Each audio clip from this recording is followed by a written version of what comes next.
what's going on YouTube? Kevin here, aka Gospel Gambit, bringing you an exciting game today in the Caro-Kann Exchange variation. I know that's an oxymoron, but trust me, we had some fireworks to finish the game. This is from our two training rapid games of the day. Both of them were played over on chess.com. Been alternating between Lichess, chess.com, just to get different views of the different pools. Both are some of the top websites to play on, so kind of choose which one you prefer and jump on there and keep playing those games. We took the game, moved it over to Lichess because they do have the free engines on there to analyze our game here. And without further ado, let's dive right in. So the Caro-Kann starts e4, c6, and after knight to f3, we strike with d5. White ends up taking the pawn and we take back, and after d4, knight to c6, white has a few different options. We talked about them in our last video, which went over the move c3 by white here on move 5. White can also take the conservative route and develop their light squared bishop to e2, d3, or bishop to b5, which is what we see in the game. There's also other moves like the pan-off attack, which white moves their pawn all the way up to c4. And white can even try the move out h3, trying to prevent natural developing squares for our light squared bishop. In this game, we're going to go over bishop to b5. And there's some slight differences from our last video to this video, with the pawn being on c3 versus the pawn being on c2. When we see the pawn on c2 and white developing their bishop onto b5, we want to play the move queen to a5 check. Have a few different ideas here.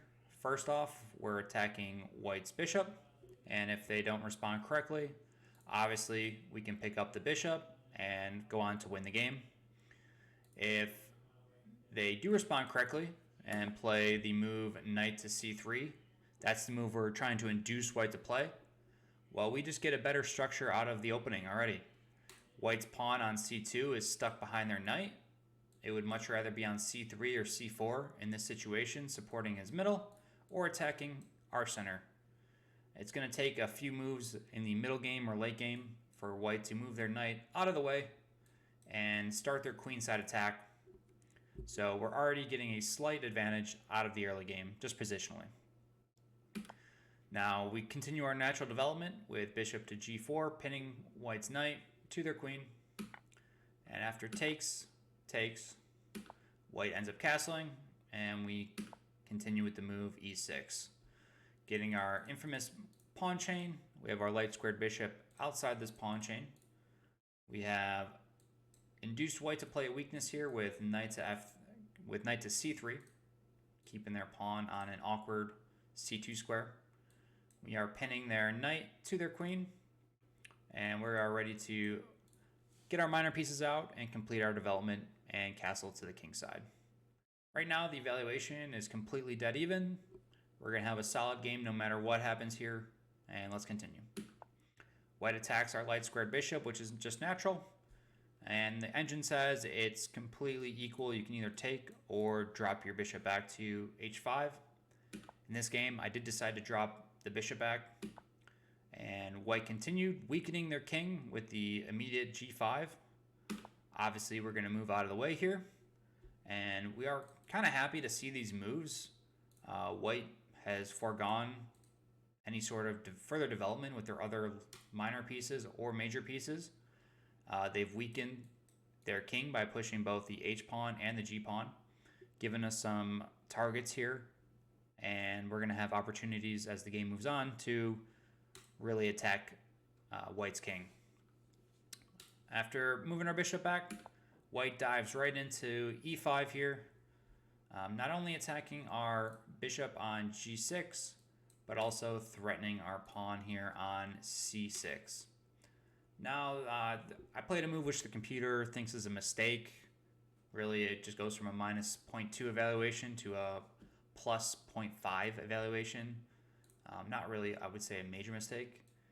Wants to move f6 here, which makes sense in hindsight. I did think about it briefly. I didn't really calculate what happens after knight takes c6, which is why I kind of dismissed this f6 move right away.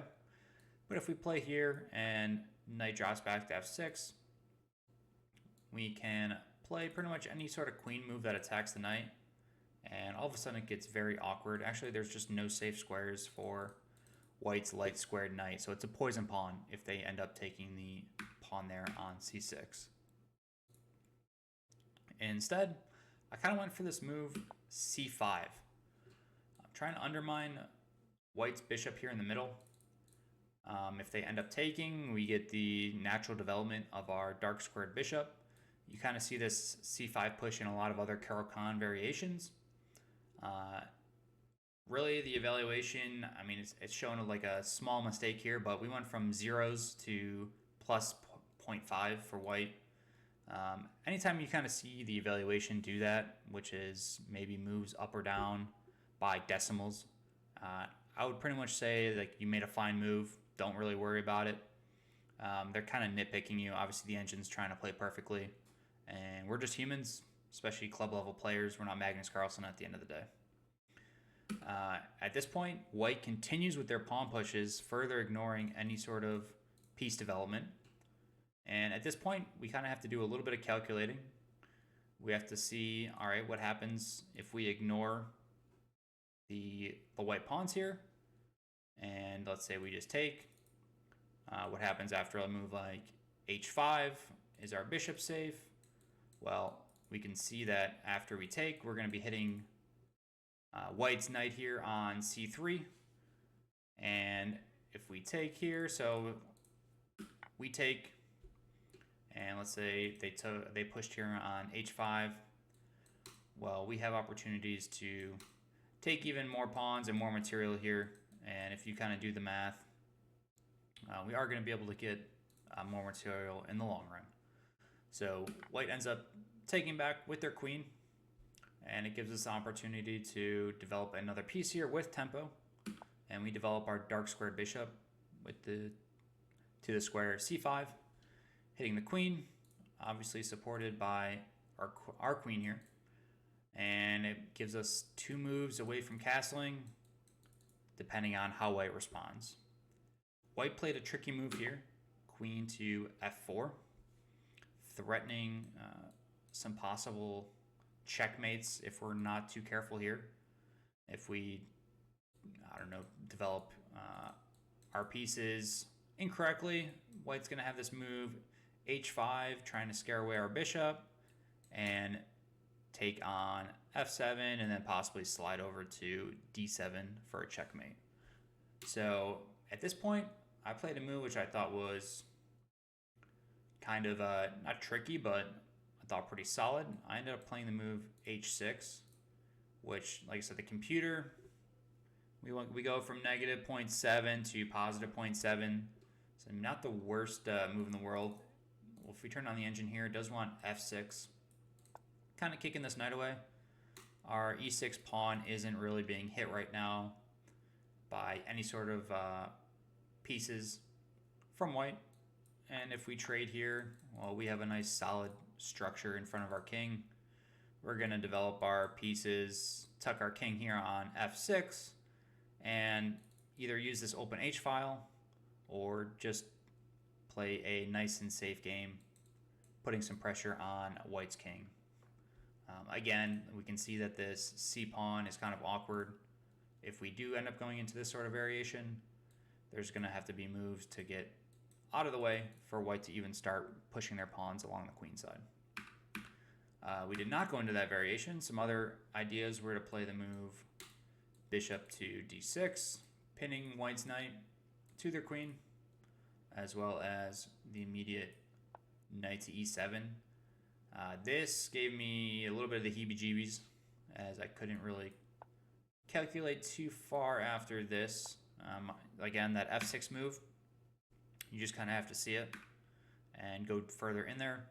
It just looks like a scary position to be in. So with this move, knight to h6, my thought was we defend f7 a second time.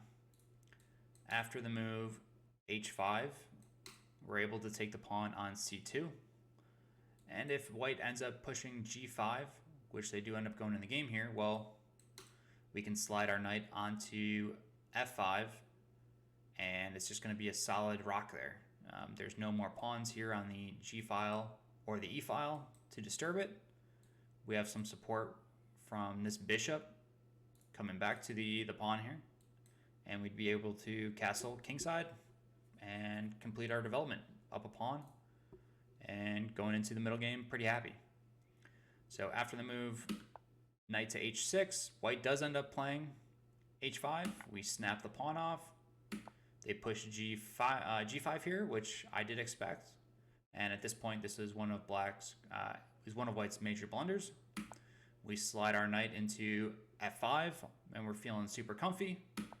And white continues with one mistake into a second mistake. They push g6, which is maybe a natural looking move. They're just trying to disrupt our pawn structure here on the king side before we can finalize our development. But that tricky f6 move comes back into play. We take with the h pawn first, opening our rook to possibly get into the attack. Remember, white's king is wide open if we can withstand this pressure from white. White still hasn't developed really their other major / minor pieces. They only have 2 pieces that are in the attack here. And if we can hold off these pawns at the moment without dropping any minor pieces, we're just going to have better attacking opportunities with all of our pieces pointed at white's king. So after takes on the h-file, takes back. Now we play the move f6.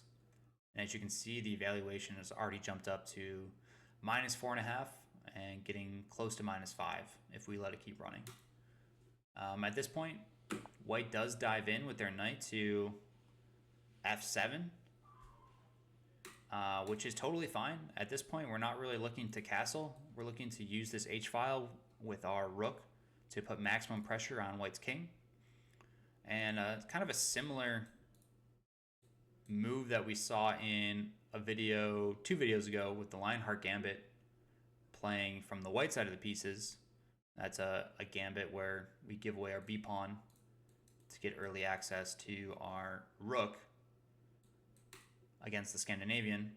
We all of a sudden have attacking options with our h-file rook. Rook to h4, putting pressure on white's queen. And after the move, queen to f3, we have to start making game plans. We talked about game plans in our last video when white went uncastled and decided to put their king on e2. We had game plans of bringing all of our major pieces to the middle and trying to get rid of our middle pawns here to create maximum pressure. Well, in this game, what do we see here? White's missing their 2 pawns in front of their king. We have a rook along the h-file and a wide open light square file when white has no light square bishop to contest our light squared bishop. What do we want to do? Well, if we can get our light squared bishop to e4 without it being taken, and we can play rook to h1, well, that's checkmate. So in this position, you can find the winning move or winning tactic yourself. The computer's top move is to play the move bishop to e4 right away, but that kind of goes into it's just some complicated lines that I really didn't see or didn't really want to go down. And there's a second or third best move that kind of just takes off the major pieces of the board. And if you haven't spotted it already, what's the one piece that's defending e4 that's a minor piece? Well, this knight. What do we have? We have a queen attacking that knight. Let's just take it.